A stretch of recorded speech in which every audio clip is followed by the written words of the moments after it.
Hi guys, how are you? I am so grateful to have another amazing session of doing a book review. This is the place where we learn, we practice, and we grow. If you've not watched my previous videos, please do so. We have been doing the book Making Today Count by C Maxwell, and they're amazing life-changing lessons. And if you're new to this channel, please hit that subscription button to belong to this family. And so today I'm doing the last lesson from my side. I don't know who else has read the book. You can comment down below on some of the amazing lessons you have learned. And so today I'll do priorities from the book Making Today Count by C Maxwell.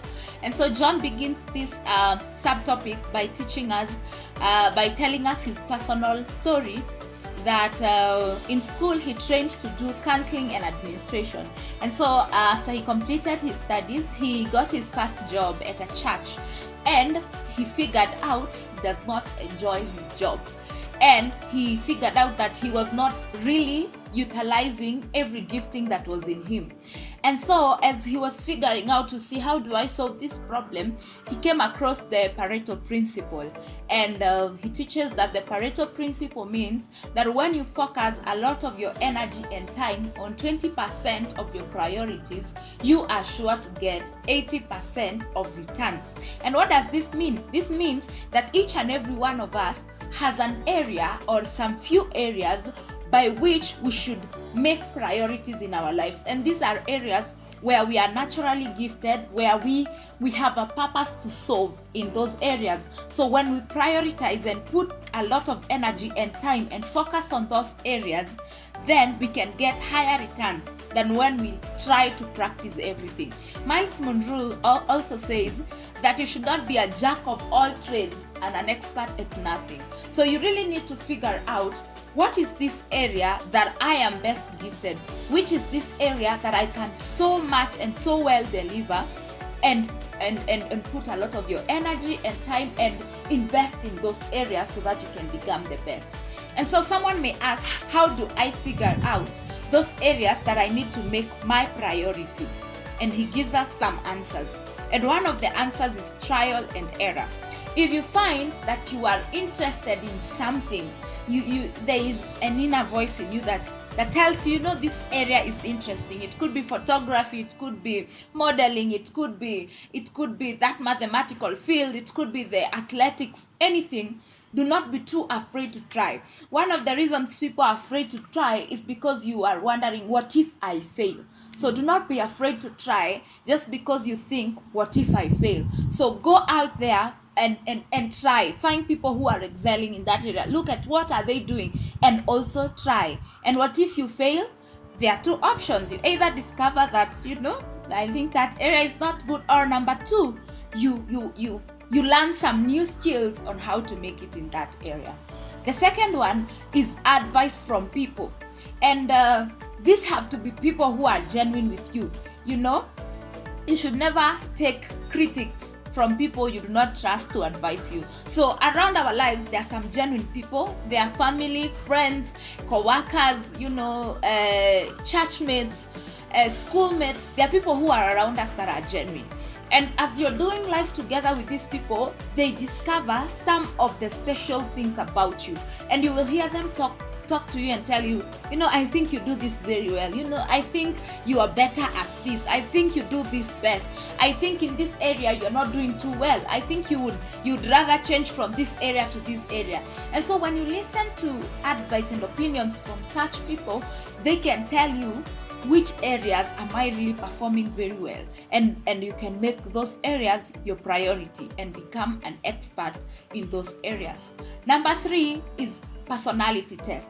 There are so many personality tests that are available. I know one by Myers-Briggs, another one by Team Lahaye. And what personality tests do, they tell you how you are naturally, how you are made naturally. And so some people are extroverts, some people are introverts. There are so many personalities divided, And when you do this personality test, they help you discover the jobs that are good for people of your personality type. Some people are very quiet, and collected, and they don't like having to talk to so many people. If you put such a person in a sales job, they're going to have it very hard because they are not naturally inclined to that area. So when you do this personality test, they can help you in discovering which areas are better for you. There are people who are not very patient, and so if you give that person a teaching job and they have to be patient with teaching someone a concept and repeating the concept over time, it may not be very easy for them. So you discover which is this in my personality, where am I inclined to. And the fourth one is prayer. I think this is a very good one because it's God who made us and He's the one who knows what He put inside of us. And as we pray, God helps us to discover which is this area that I can, what can I go to? What can I do? How can I make a major contribution in the world?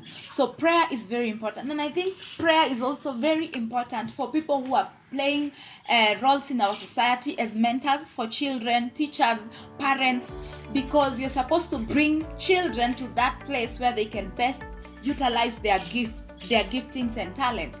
And so some of the giftings in children are exposed. You can just tell this one sings, this one is very outgoing. Some of them are exposed, but some of the children, their natural gifting is not very exposed. And so unless we go to that place of prayer and pray that God helps us to understand these children and help us to understand how we can mentor them and how we can bring them to the place of utilizing their gifts, we may never know. So prayer is another way that we can use to discover our areas in which we can prioritize. And the last one, the fifth one and the last one, is personal experience. Whenever you do a job, you can tell how it feels. You can tell, did I enjoy the job? Did I feel fulfilled? Did I feel like I need to improve? Or did I feel like I need to quit? One of the things you will know something you're not interested in is that whenever you face a challenge, you feel like quitting.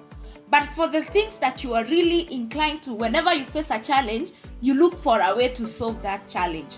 So if there's an area by which even if you have failed, you feel from inside that I need to improve, I need to do better in this area, then that could be an area where you're inclined to.